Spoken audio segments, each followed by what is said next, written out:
Well, good morning, everybody. It's 10 a.m. Pacific time. Welcome to our program today. It's a pleasure to have you. A couple of quick housekeeping items, if we may. As we enter you from the waiting room, we always get situations where people will sort of come up on screen or their audio will be activated. If you see yourself on screen or if you hear yourself on the program, please mute yourself, because the only people who should be seen and heard are the five of us on the screen right now. And also the question I inevitably get, are we recording today? Yes, we are recording, and we will send you out a link of today's program later on this afternoon by close of business. We know that being realtors, you get called away from time to time to deal with urgent matters. So you want to go back to the recording later on, we will have it for you. So look for the link. It'll come out via Eventbrite late this afternoon. We've called this program Realtors, Your Life is About to Change. And why do we do that? Let me give you, if I may, two quick data points, sort of related but not related. In downtown San Francisco, there is now currently 25 million square feet of commercial office space in the downtown area for lease or sublease. That's the equivalent of 35 Transamerica towers. Worst case scenario, they're saying that by 2024, 53% of Jackson Square area will be vacant, and 43% of the mid-market area will be vacant as well. And that's when the leases expire. We also see that 33% of workers are now working from home. And yet when we raised this issue a year ago, I was told emphatically by realtors, there is simply no way that will happen. Everybody will return to the office and it's going to be fine. Thank you. Well, it obviously isn't. So we sort of tucked that away. And then we see it, of course, today that the 30-year fixed, average 30-year fixed is now at 5.89%. And that's up from 2.88% this time last year. So there are obviously some interesting things happening in the marketplace right now. And we want to sort of deal with the realities that new realtors flooded into the marketplace in 20 and 21, and most of those probably will not survive. Technology is finally being embraced by the realtor community, and its full impact is just beginning to be felt. Realtors have certainly come to appreciate the productivity benefits that COVID has sort of ironically driven, work from home, et cetera, not going to the office anymore. And the industry itself is undergoing major transformation in compensation platforms, brokerage consolidation, new brokerage models, the list goes on. So we wanted to get a panel together of people who know what it's all about and who could take us into the future. We will dwell a little bit on today, but we really want to look at what it will be like in 5 to 10 years out, because the theory is that the way a realtor does business today will not be the way a realtor does business by the end of the decade. We have four wonderful panelists. Very briefly, Paul Benson, co-founder and CEO of Engel & Volker's Gestalt Group, with 38 offices across Utah, California, Nevada, Arizona, Oregon, and and Idaho, and the #1 agent worldwide among the entire Engel & Volker's network. Kristen Cole is joining us. She's the founder and CEO of the Kristen Cole Real Estate Network, top 5 ranking at Keller Williams Expansion, top 20 in the U.S., and a 2018 Inman Innovator of the Year finalist. Carrie Hagelin-Condi ranked the #1 Compass team in Marin County and among the top 5 in Marin County for all agents in 21 and 22. And Kevin Patzel, who's the managing director for San Francisco, Marin, Wine Country, and Tahoe, and sales manager for Compass San Francisco's flagship office at Ghirardelli Square, where a lot of the city's top producing agents hang out. Panel, welcome to all 5 of you. It's a pleasure to have you today. Let's start with the change question, and I'll put this to the panel. Anybody can kick us off here. To what extent did sort of COVID drive inalterable change in the business, in the profession, in the industry? What has changed, and what's going to stay that way? What surprised you as well? Anybody? Paul. Sure. I would say work habits. We started off wondering where we're going to go, sitting at home, locked down, and then unable to see people. So we started reaching out communicating, and before you know it, we were the busiest we've ever been in our careers. And as we come out of that and look into the future, now we're trying to find that balance, because in that time frame, we took on a lot more competitive nature, social media, more video, there were more tools, there's more technology thrown at us. We had to figure it all out. And now we kind of have to siphon it down into what is important to us, what are we going to keep doing, and figure out how to do that really well, so that we can continue, even if the market slows down, to do the business that we maybe believe we deserved over the past couple of years. Paul, is that balance or working smarter, or both? You know, what I've noticed is the agents that are most successful right now, and some of them are absolutely brand new, are working smarter. You know, they might not have the sales skills or the experience or the years of watching the inventory that we think is important, but what they do know how to do is work smart. They know how to master technology, create systems, and treat real estate like a business, more than I've seen in the past. So I think working smarter is more important now. Kristen? Yeah, I would say that what normally would have taken us maybe 5 years in terms of technology and learning how to do business digitally, we did in 5 months. So it was super condensed. And I think for the people that were willing to pivot quickly and be flexible, they understood very, very fast that the efficiencies with digital approaches, and they moved to that very quickly. And I really saw it across many locations. There were either agents who sat on the couch waiting for someone to tell them how to do business in a different way, or they started creating the way they were going to do business. And to Paul's point, where they could continue to do the business that they've always done, they just had to do it. It's business as usual in an unusual way. And they had to figure that out. And there were agents who did, and there were agents who didn't. Those that sat on the sidelines really had a difficult time, you know, I would call it re-entry, coming back to the workforce. So what we see is about a third.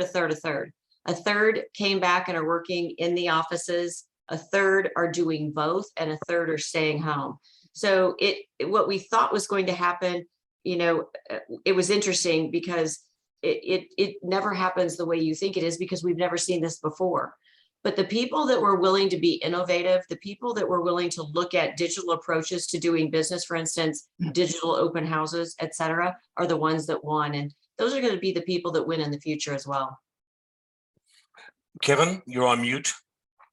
Yes, I would agree with all of that. It was, you know, COVID changed everything, but then in some ways it changed nothing. I think realtors have always been a scrappy bunch, and innovate with the times. I've seen innovation over the past 20 years in real estate, little by little. It just seems to happen more quickly now.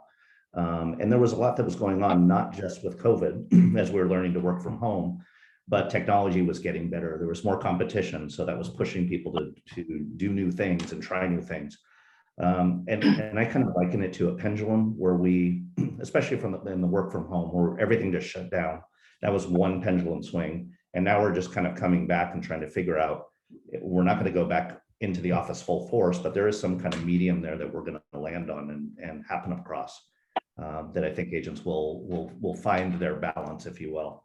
But I think with a lot of the new people coming in, I think Paul's right. They adapt a lot more quickly to the technology. So they're learning real estate from a whole different perspective. And I do believe that that's the future. Those agents are going to continue to excel in the technology and the CRM and all of the programs and tools that are essential now to do the business.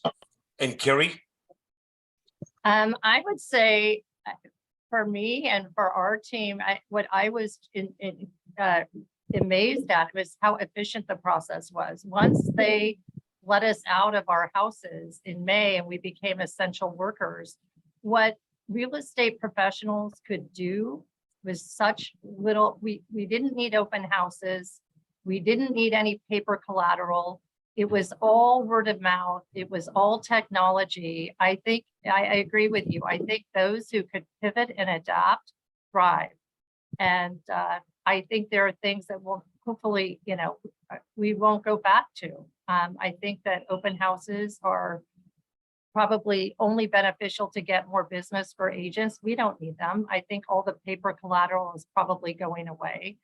I like this model better. Kerry, let me stay with you, and it's going to be the same question to the four of you again. Headline, please. What was the most significant change that's taken place in the way you do business and your cohort does business coming out of all of this? Just give me the headline. I would say, I think the evolution of the team has grown tremendously since COVID. Because? I just think that's the future. I think it's a very efficient way. I think to do business. I think we can really, really excel at being high touch and full service. I think it's a benefit to our clients. I think candidly, the days of the sole agent practitioner are going the way of the dodo bird. Teams can get a lot done, and the systematizing of teams and everyone having the ability to stay in their lane and really excel at what they do well. I think it's a game changer in terms of how we serve our clients. Stay there. Kevin, same question, headline. Biggest change that you noticed? I have to agree with Kerry. I think the proliferation of teams has just been the biggest change in the last 5 years.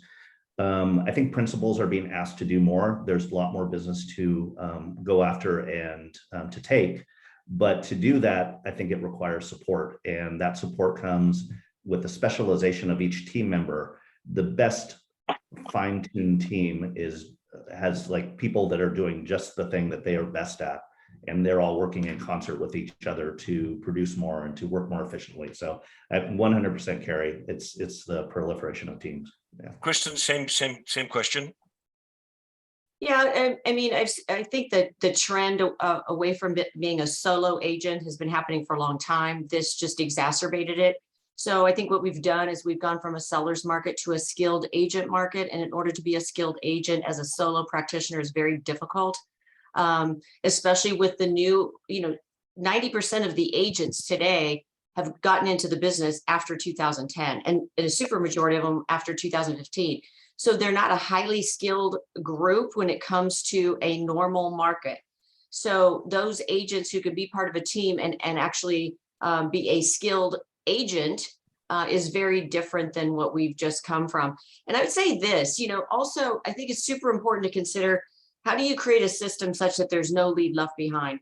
How do you look at your system to make sure they're running as efficiently as possible? Have you examined your financials to make sure that you have cut the fat and maybe even cut some of the muscle if you may?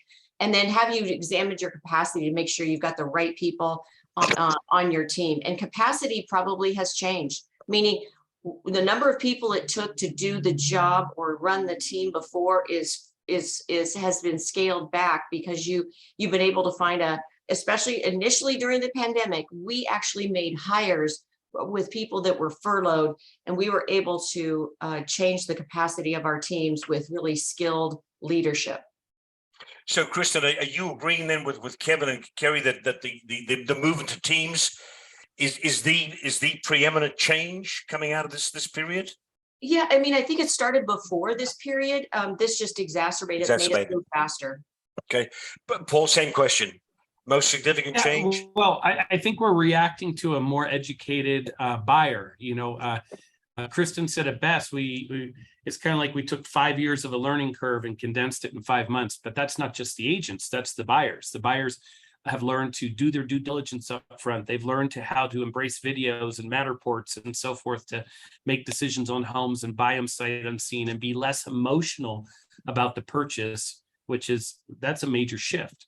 They still have the needs that they've always had, but they're now embracing technology in a way that takes some of the emotion out of it, puts more pressure on us to be in those zones. Some buyers are using YouTube, some are using Instagram, some are responding to CRMs, but every one of them expects us to communicate in the way that they have learned to communicate.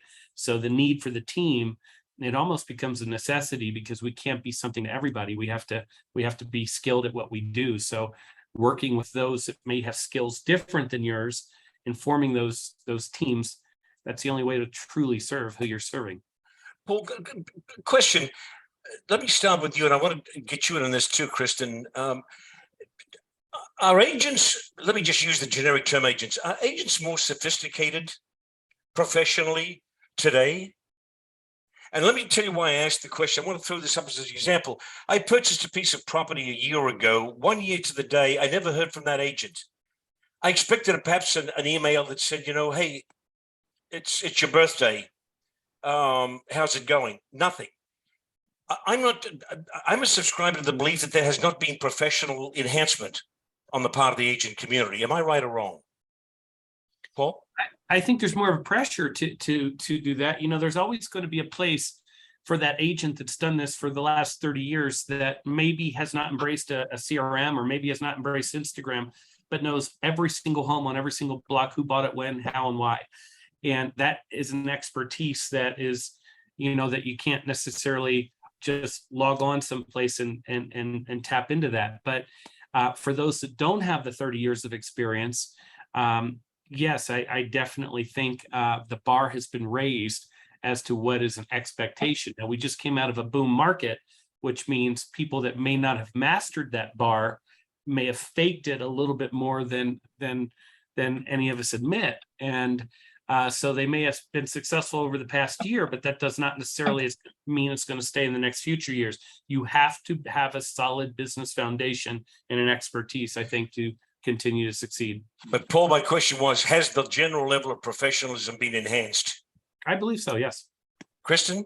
I would disagree, because what we've seen agents do is exactly what they did between 2008 and 2012. And that is they raced to the foreclosure and short sale market, and they neglected their database to their own demise. So then when we went back to a normal market, they had not been staying in touch. And I say stay in touch, I don't mean sending a recipe card in the mail. I mean connecting with their database. That went by the wayside. They kind of, they did not understand exactly what Paul said. You have to have a foundation for your business that you can not only grow from, but scale, expand, and automate. And that went completely by the wayside. And I saw that in 2020 through today. There are a lot of agents, like I said, they got into the market when they don't know a different market than what they've experienced the last 3 or 4 years. They don't know how to nurture a database, how to connect with your database, how to grow your business from Adam. And so those people also don't know how to have the expectation conversation in advance when you're first listing the property. They don't have any idea how to do business in a normal market. And so I think they're less skilled than they were before. And I believe that the agent that's going to pick up the majority of the business is, like Carrie said, the teams who do have those skilled agents who are very specific in their roles and are highly, highly skilled. When you say highly skilled, do you mean business skill, generic business skill? Do you mean agents? What do you mean by skill? What I mean by skilled is they understand this, they understand a buyer's market, they understand a normal market, they understand a seller's market, and they can quickly pivot their message to the moment and train their agents to have the right conversations at the sitting down across from the kitchen table or via Zoom. Like, they understand that having the expectation conversation right, like with the seller right now, how imperative that is. Because if you think about it, the people that know the market has moved always are the buyers first and the sellers last. And so you've got a seller with one set of expectations and a buyer with another set. And unless you understand that and have the conversation up front, then you're sitting here 60, 90 days from now with a house hasn't sold, with a seller that's mad at you, because it's like a slinky going downstairs. You can't get in front of it fast enough. And if you haven't trained your agents to have those expectation conversations up front, they're going to lose. Kevin, you want to weigh in on this? Coaching, by the way, on that coaching, I'm seeing more and more coaching, and what Kristen's talking about, that's coaching. Coaching about what, Paul, specifically? Well, I'm seeing more and more agents willing to subscribe to a coach for exactly what Kristen's just saying. The markets are shifting so fast. Technology shifting so fast. Everyone's asking the question, where should I be focused? How do I stay up to speed? How do I do this right now? Because it has changed. That's the bar I'm talking about that I think has been raised. Kevin, you want to weigh in? Yeah, I mean, coaching for sure. That's I have seen a lot more agents subscribe to that. And I think because we're also curious about where this market is going and wanting to learn from not just coaches, but other agents, what they're experiencing, how it's going, what are you finding out there? I think with the concept of agents being more sophisticated now or not, I don't think that's changed. I think there's always going to be an upper echelon of agents that understand the business, that know how to work it, that really know all aspects, understand the economy, understand the financial markets, all of that stuff and how it comes together to impact buyers and sellers. And then I think there are those that come into the industry and those that go out. There are, I really think there's like two different groups. Some of those people coming into the business will start to adapt and learn from the people that are a little bit more sophisticated, learn from their coaches and get it. And then other people are just in it for quick money and will see that it's actually a lot of hard work and they'll be out in no time. So those ebbs and flows, I think, have been with us for a long time. I don't think that's changed. But I do think the sophistication is getting, just from the advancements that we've had in the market and the understanding that the buyers have now and what our expectations are as agents, that is getting more sophisticated for sure. But I still think it's about 50-50 agents that are that have it and the agents that don't. Kerry, any additional comment? I would say in terms of sophistication, I would say running your real estate practice now is much more like running a business, which has been an evolution, and you have to have other skills to be able to do that. I do believe in the coaching. I use Steve Shull as a coach, and I started using him about 4 years ago. It's been very, very helpful.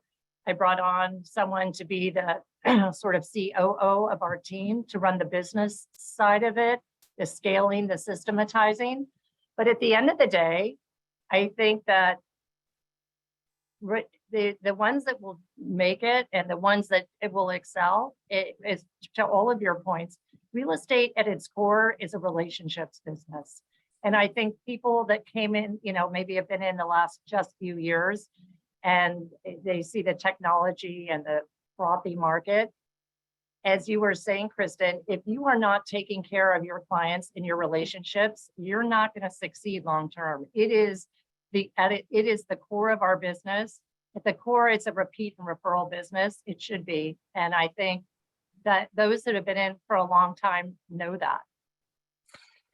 Kerry, I want to stay with you for a moment. I want to go to this word balance. It's a word I don't like anymore because it's like the word quality. It's lost its meaning.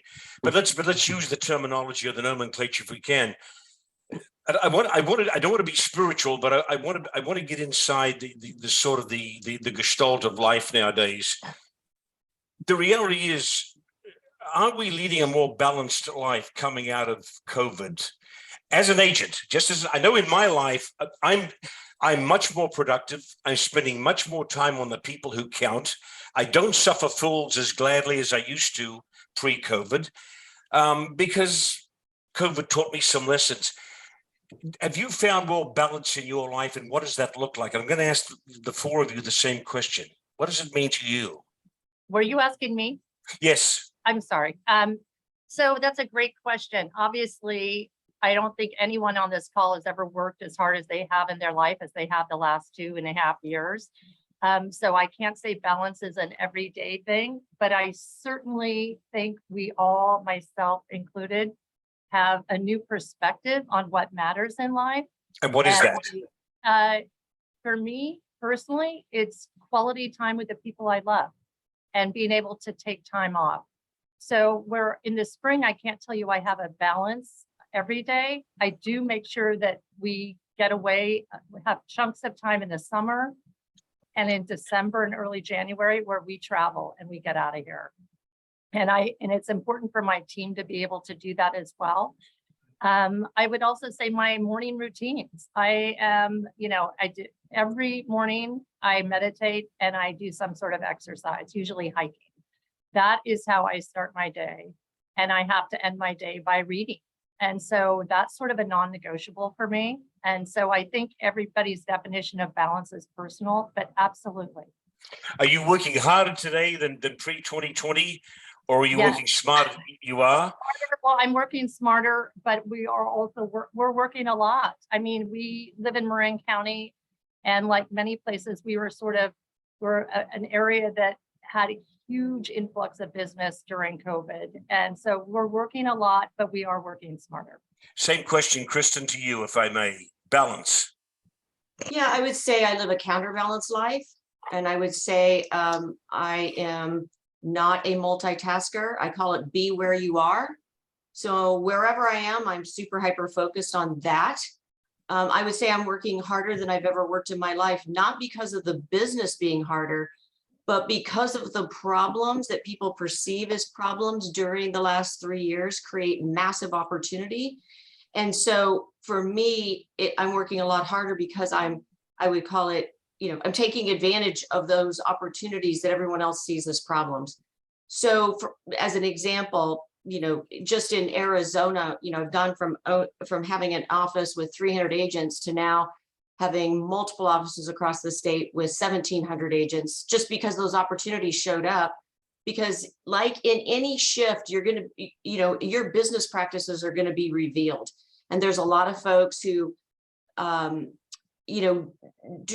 a highly growth period or a period like that, we would call our decisions more strategic. When the market shifted, even through COVID, we had to become much more tactical, and even more tactical today. And so a lot of business owners were not running businesses like they should be run. And so that created a lot of opportunity. Most people saw them as problems. So for me, I'm busier than I've ever been. However, I'm very mindful of the fact that once a month, I take one weekend off a month, a 3-day weekend where I go totally off the grid.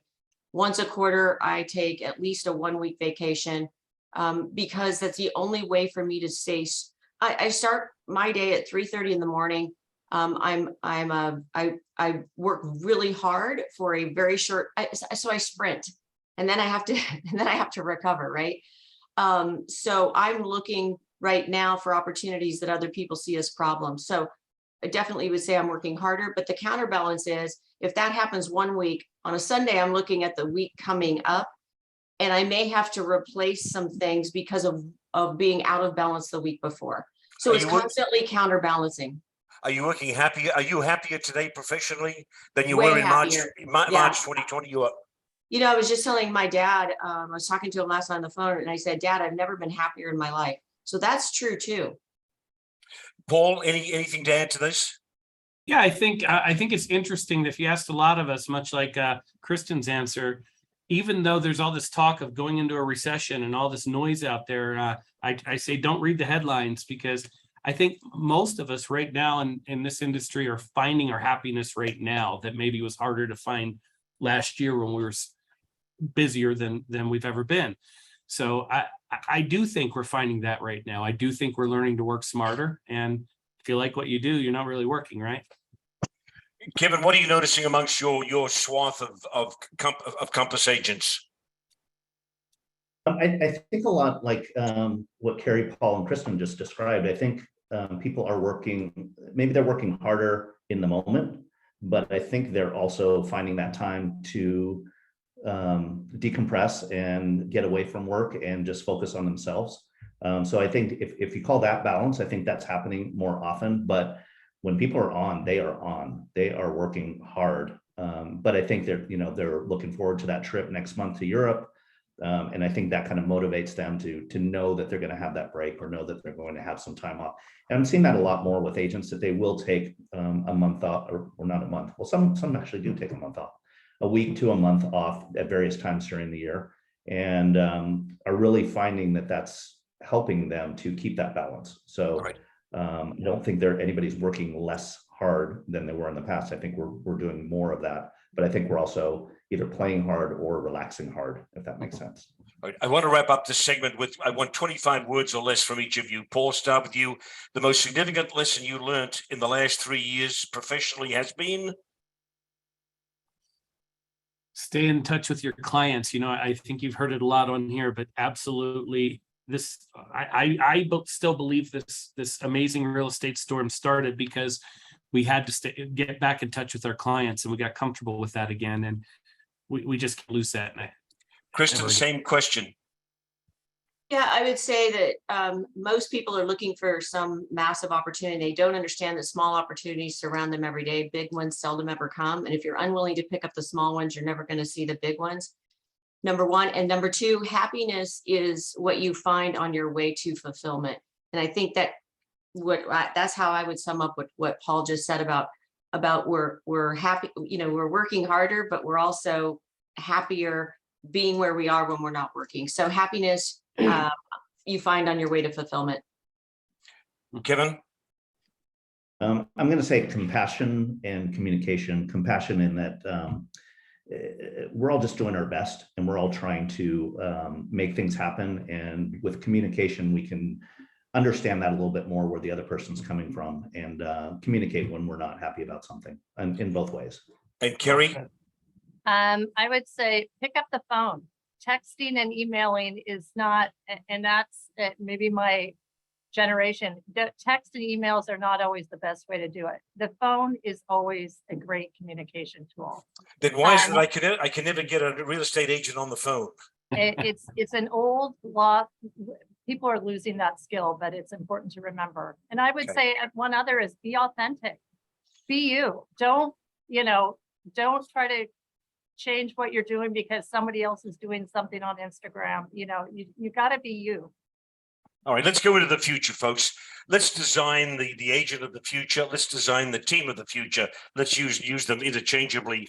And I want to look at sort of what we can expect from innovation. Let me just throw out a couple of issues for you, sort of compartments for you to consider in your response. Certainly, we've got technology, the incredible and rapid changes in technology that are having impact upon your business. So technology, certainly the post-COVID practices, the work from home stuff, the not going into the office, the change at the brokerage level, the new brokerages, the sides, the EXPs, the impact of the discount brokers, the Redfins, et cetera, regulatory change with things like clear cooperation policy, and just the general economic instability that we're about to face with inflation, et cetera, et cetera. Help me design the agent or the team of the future, given that backdrop. Kristen, you're nodding. Kick me off. Well, I think the agent of the future is going to be the larger teams, because teams can pivot faster than brokerages can, and brokerages, also are going to have to be able to pivot and understand that they are a big team in and of themselves. So you've got to be able to run 3 different models at the same time, the interdependent model, the independent model, and the team, I would call it the team model. And so, as brokerages, for those that are owning brokerages, if you can't run all 3 of those plays inside your brokerage, you're going to get crushed. Number 2, as a big team, they're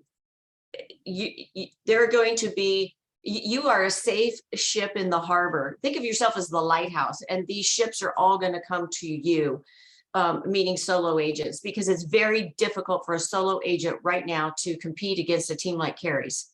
So they're going to understand that more and more as we go into a more normal market, or even and if we go into a buyer's market, it's like all hands on deck. It will be nearly impossible for a solo agent to compete against a highly skilled team. And teams can move much faster than, well, think about it this way. If somebody's selling 6 to 10 houses a year, they cannot feel what's going on in the market like big teams can. We can feel it before you ever see the numbers to tell you that it has happened, if you will. Big teams can feel it. They know when all of a sudden people stop showing up at open houses. They know when they're not getting multiple offers, or they completely understand that. And so I would say the big teams have a heads up and know what's going on long before a solo agent is. And solo agents are just going to have a very difficult time competing against a highly specialized, and that's what I would say is key.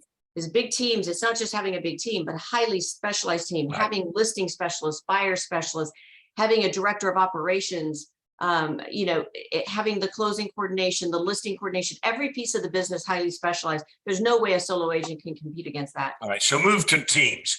Paul, build on that. Agent of the future, team of the future.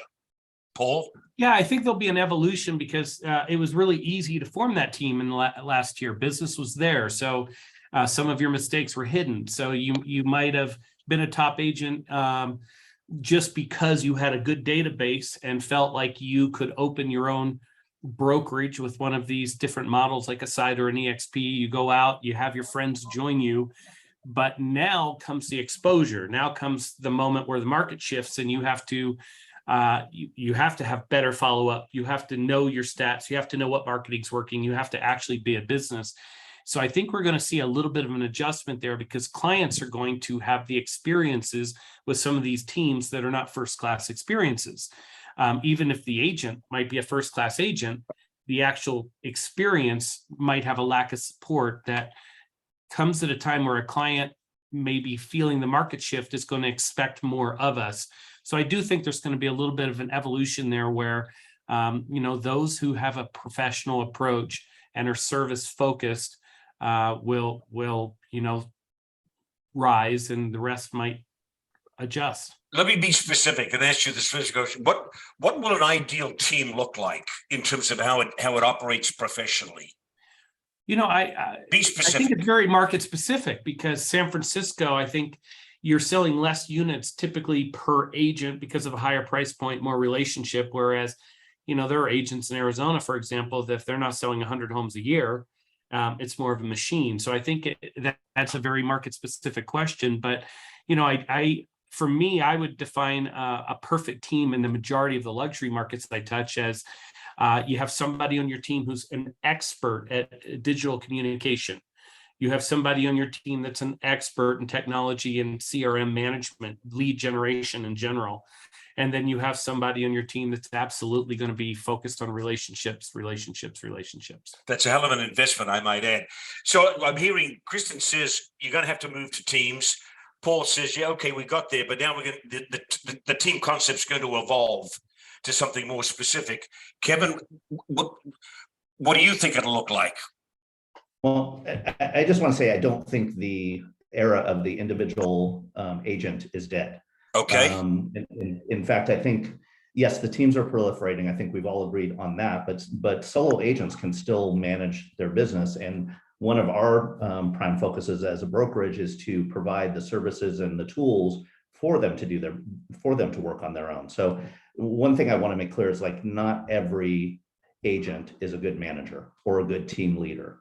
And some agents do not want to be part of a team or want to do it on their own and maybe parcel out some of the work that needs to be done. So we're really working hard to make sure that every agent, no matter whether they're in a small team, working individually, a large team, are able to access things that are going to help them in their business. So, Kevin, can I ask you a question though?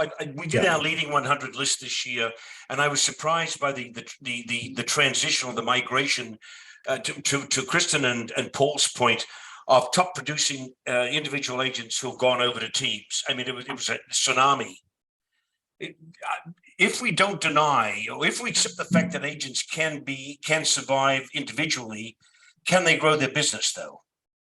of course, they can grow their business as much as they want. I think a lot of solo agents have decided that they don't want to be part of a team where they're responsible for supporting 5-10 team members. You have to work harder and make more money if you're going to support a large team.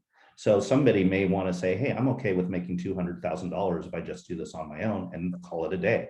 And that's perfectly fine. They will have all of the tools and the resources that they need and still be able to be as competitive as they want to be.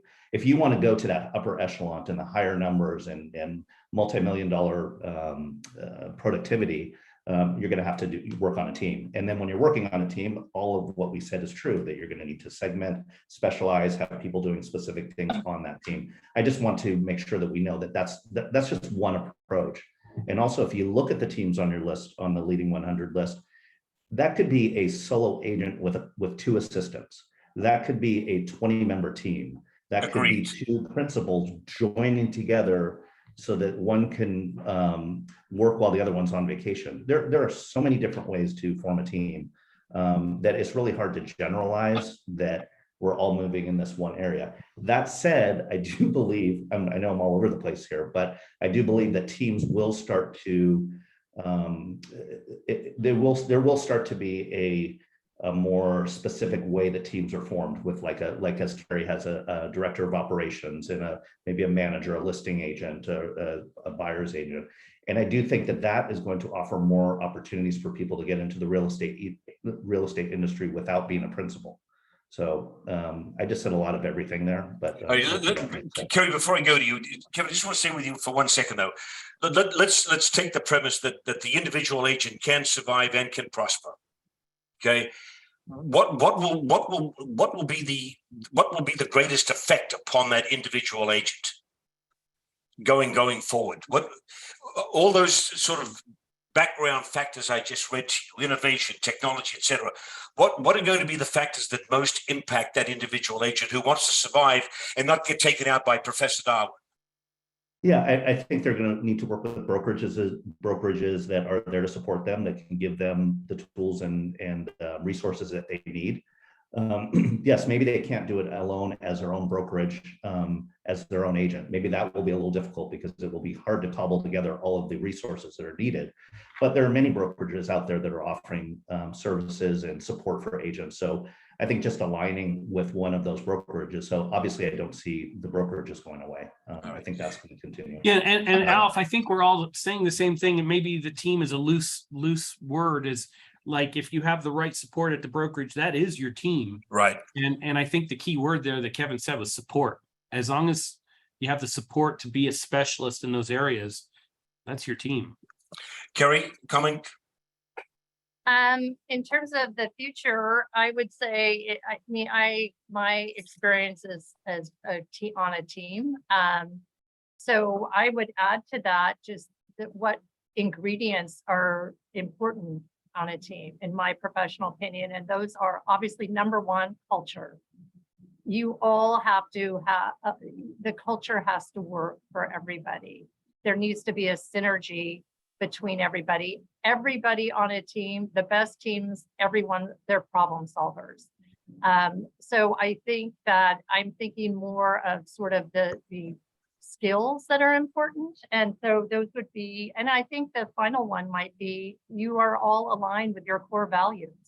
There are people that are great at what they do, but don't fit together on a team.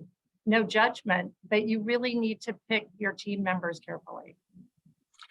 A generic question to all four of you, and by the way, your response cannot reference your own firm. So it's got to be somebody else other than you, okay? My question is, out there in the marketplace, what brokerage, team, individual agent, real estate entity, et cetera, are you looking at and following as somebody who's getting their act together, who has got their act together, and who has positioned themselves accurately for where this business is going?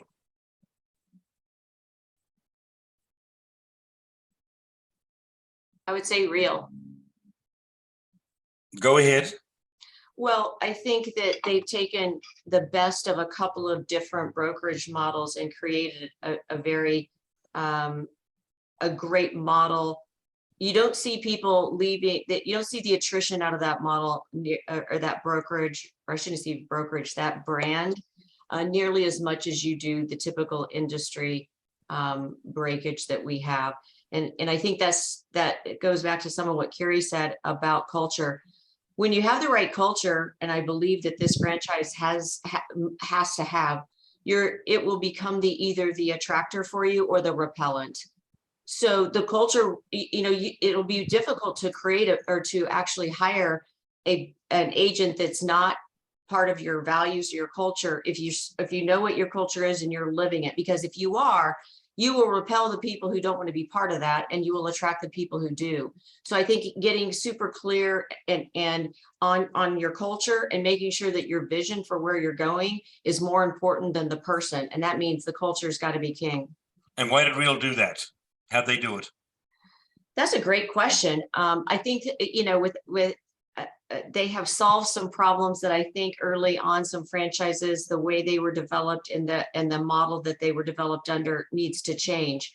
They saw that and they kind of took the best from a few different worlds and created something that I think is pretty unique. Paul, I'm going to ask you, I know it's an unfair question, but I'm asking all four of you. Paul? Because I'm in so many different markets, that answered excuse me, that answer changes in each market, but it is, I'm focused on a brand that is delivering high level marketing as well as culture. You know, the culture to me drives everything. If the agents in that particular brand feel that they are part of a family that are working together and not against each other, and you combine that with marketing and support, wherever I see that, and I see different versions of that in each market, that's what I'm attracted to. All right, so that's a sort of an equivocal answer there, but we'll accept it for what it is. Kevin? Thank you. Okay, so I'm not trying to not answer this question, but there's no other brand of brokerage that I envy, but there's a lot that I admire.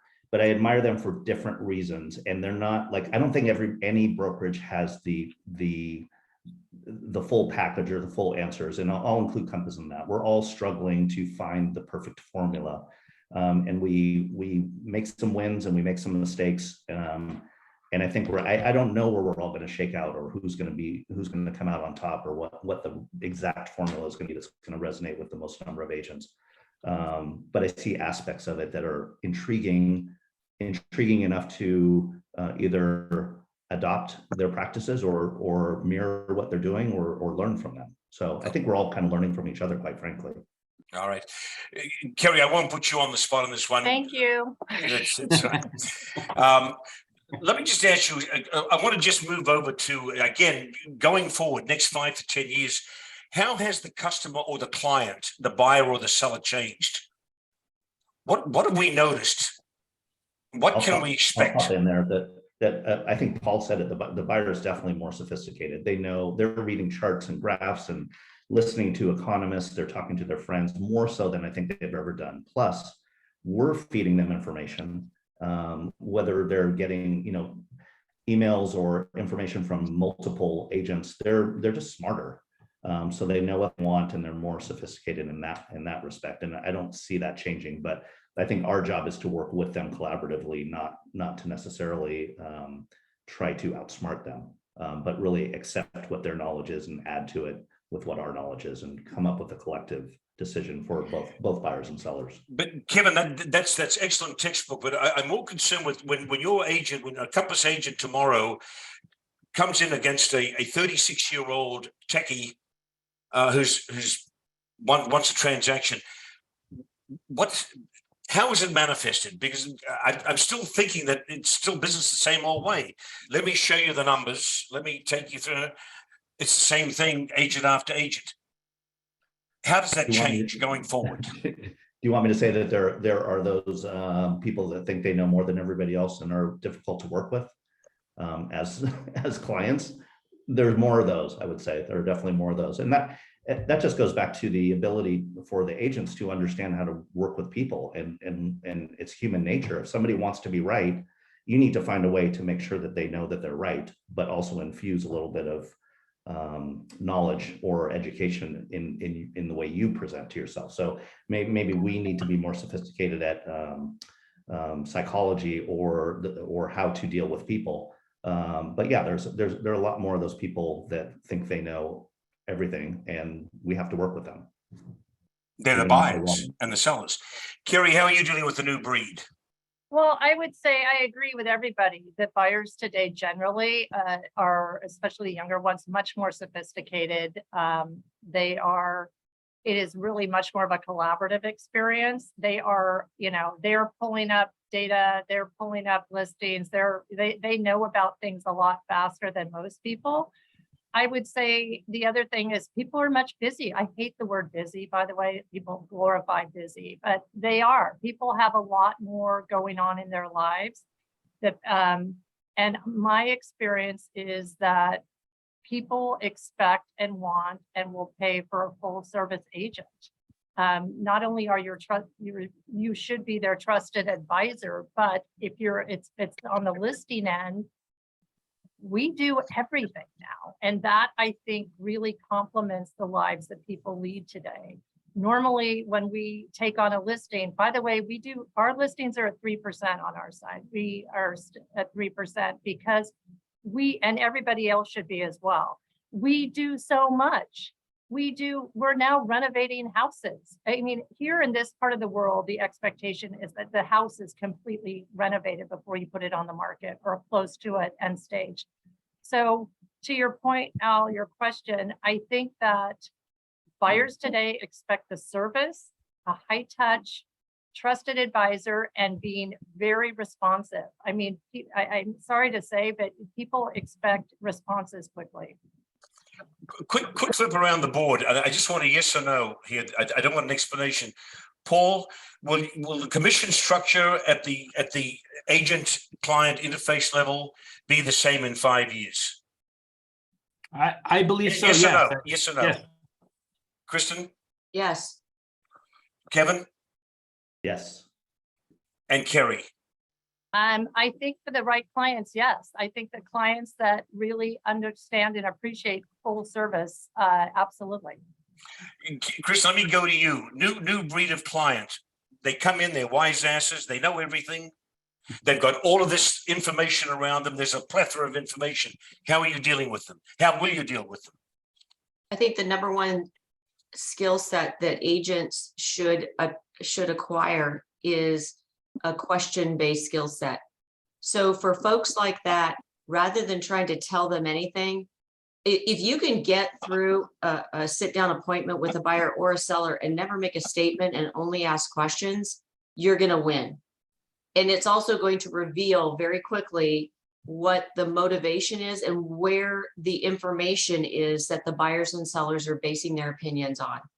So if you don't get great at asking great questions, it's going to be, it will be difficult with those folks that come in that know everything there is to know about the market.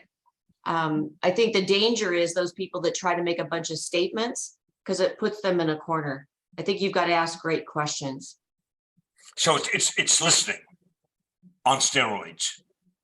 Oh, yes, 100%. I mean, most people try to say, well, the market's doing this. This is why you should do this, or the price should be that. Asking great questions to understand what's important to that buyer or important to that seller is the number one thing. And then narrowing the focus and making sure you understand, is there anything else? Is there anything else? Is there anything else? Is there anything else? Making sure that you understand clearly what's important to them. And you're never going to know that if you make statements and don't ask questions. And Paul, same question. New breed? Yeah, I love the ask questions. That's a classic 2 ears, 1 mouth, right? I think that with the amount of education and the amount of just the evolution of the CMA and so forth, we have to accept that our value to the consumer has changed. How they view us, how they're going to use us has changed, and we have to adapt to that and raise the bar to that. And so I definitely think we can do it, but we have to be a higher level of service than we ever have been. Paul, I'm going to stay with you, and panelists, we've literally got 6 minutes left, and I've got 3 questions I want to get out of all of you. So if I may, let's keep the answers truncated here. We started off by saying we have to be more professional. We have to become in a sense, we have to hone our skills. If there was 1 or 2 sources you would go to enhance the professional skills as an individual agent or team, where would you go? Is it a trade source, an online resource? Where do you go, Paul? Quickly. Oh, how do you keep yourself sharp? I start my day every morning with 15 minutes of just updating on every possible real estate article there is. So that's just my habit. Kristen? Yeah, my habit is I listen to Morning Wire. I listen to Housing Wire. I listen every morning on a podcast. So I'm a podcast person. I listen to a lot of them. In terms of leadership, I'm personally mentored by John Maxwell. So I get my leadership, if you will, cut my teeth with him and continue to listen to him. And more than anything, I would say you've got to become a great business person, not just a great salesperson. Yeah, but how do you get to a great business person? Where do you go for that? Yeah, I read books, leadership books. I read a lot of John Maxwell. I read a lot of Simon Sinek. Got it. I listen to podcasts. Got it. Kevin?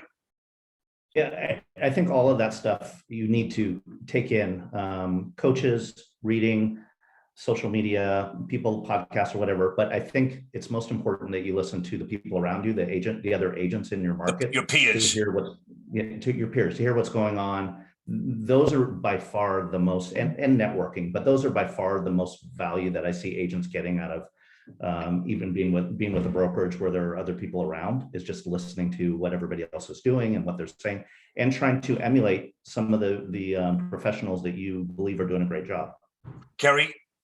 I would say the same, hands down, a few networking and peer mastermind groups with fellow colleagues who sell a lot of real estate. They are invaluable to me. I cherish those relationships. I cherish those friendships. I respect them all tremendously as colleagues, and I find by far that is the most valuable. All right. 2 final questions. You're hiring a new agent who's going to join your team, or a new agent who's coming in. You're in the hiring process. What do you look for? What are the non-negotiables? And let's build off each other. Let's start with you, Kevin, briefly. What do I look for with a new agent coming in? Yes. Give me 1-word answers here. Personality. Meaning They got to have a lot of, like, they've got to be able to talk. They've got to be able to show their value. They've got to be able to have a lot of confidence. Kerry? Integrity, Meaning they do the right thing always. Being a Kristen? team player. Oh, sorry, 1 word. Gotcha. Kristen? I call it the 4 Gs: grit, grace, growth, and give. And if you aren't all Oh, about whoa, that, slowly. Go over the 4 Gs quickly. grit, Yes. are you gritty? Grace, are you willing to give grace even if it's not deserved? Growth, do you have a growth mindset? And giving, are you willing to give of your time, talent, money, efforts? I'm surprised you can find people with those strict conditions. Well, I'm not being facetious. yeah, no, when you live a culture like that, you're going to naturally attract people who are like that. And you're going to repel the people who aren't. Paul? Competence, passion, and integrity. We know what integrity, we know what compassion, again, explain briefly. Competence and passion. Okay. Be good at what you do, be passionate about what you do, believe in what you're doing, and have the integrity as you do it. So your son or daughter comes to you this afternoon and says, Mom or Dad, I want to be a real estate agent. I want to get into the business. And I want to be I want to be a top producer within the next decade. Your advice, Paul, to that person, to your child would be what? Build your foundation. Take the time to learn the inventory. Take the time to learn the technology. Before you actually start your first day, spend months learning your foundation, so that as you start meeting people and developing those relationships, you even know what questions to ask. Your foundation. How do you do that? How do you build a foundation? Where do you go for that? It's a combination. Combination of reading the right books, not just how to sell. I think the sales side of our industry is less and less important. But definitely you should be reading something like Millionaire Realtor. That's a classic, or Ninja Selling. I heard someone mention Simon Sinek. I believe you have to also grow yourself. I think clients are choosing us right now, not just based on how many sales, that's less and less important, I find, as to what is it we do with our personal time, what charities are we involved in, who are we as people, be able to define that. You have to have your foundation. Build a foundation. Kerry? Well, it's funny, I have 3 adult daughters and none of them wanted to join the business. So I don't know if I'm the right person, but I would say high EQ is one. I think they see how hard I work. You have to have, I love the word grit, Kristen, because I feel like that's so true. You have to have it. Why did they join if they didn't want to commit to the business? Sorry? Why did they join if They they initially didn't join. Oh, okay. None Sorry. of them joined. All of them wanted to do other things. Kevin? I think I would definitely, I have 3 grown daughters too. I think I would definitely try to align them with an agent that I respected, so that they could learn from them, be an apprentice, be an intern, just get a feel for the business and see if they like it. Because it does require so much. I mean, we do so many different things. So many different things are going on in our head for one transaction. So you really kind of have to be a multitasker, and you got to roll up your sleeves and get in there. So if my kids weren't willing to do that and work hard and put in the work that it would take to be successful, then I would steer them away from the business. Kristen, you have the final word. So I have 5 adult children. 2 of them are in the business today. And all of them swore they would never be in the business, because when I got into the business 38 years ago, there were no systems, there were no computers, there were no cell phones. It was MLS books that fat that you got once a week. And so the point was, is they saw me having no life. So once I started to build a team and got very specialized, and they saw that there was a pathway to success without having to do every single thing in the real estate transaction, it was attractive to them. The second thing I did was I did behavioral assessments on all of them to determine where they would be the right fit and the right role on this bus beyond just our culture of the 4 Gs. And, one of my eldest daughter here in Alaska runs our whole Alaska division, and she is a very highly driven person. My other daughter is driven, but also has a lot of compliance in her. So she runs all of our events. So the point is that I think it's beyond just their interest in real estate. Do they have the natural behavior for it? And even if they don't, there's a way to fit them into real estate if they want to. Let me give you an example. Let's say they're not highly driven, but they're really compassionate and can really connect with the client. Then I'm going to make sure I've got someone on the team that can set appointments for them, and they just go on the appointments, because those types of people are not going to be the people who call to get appointments set. So I think you have to know who they are, know their natural behavior, and make sure you surround them with the tools for success. And that all gets back to culture and also understanding their natural behavior.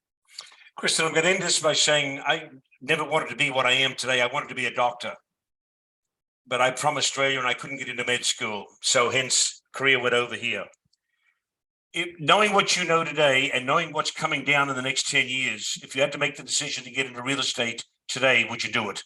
Absolutely, 100%. It's the only job I've had since college, and absolutely. It's a Kevin, great would you do it? 100%, yes. Kerry, would you do it? Absolutely. I feel like I'm the luckiest person. Paul, would you do it? 100%. I love it. All right, 400%. Can't do any better than that. Panelists, thank you very, very much. It's been a great panel. We actually have another 3 hours worth of work here ahead of us that we could go over, but we're stuck to a 1 hour timeline. To all of you on the call, and I know some of you have moved in and out today, we will send you a recording link to this Zoom presentation later on this afternoon. Be on the lookout for it. It'll come through Eventbrite. And with that, it is now a few minutes after 11 o'clock. We have some selling to do. It's been a pleasure. This meeting is concluded. The panel, thank you very, very much. It's been a pleasure to have you. Ciao. Thank you, Al. Bye-bye, everybody. Thank you, everybody. Thank you so much. Okay.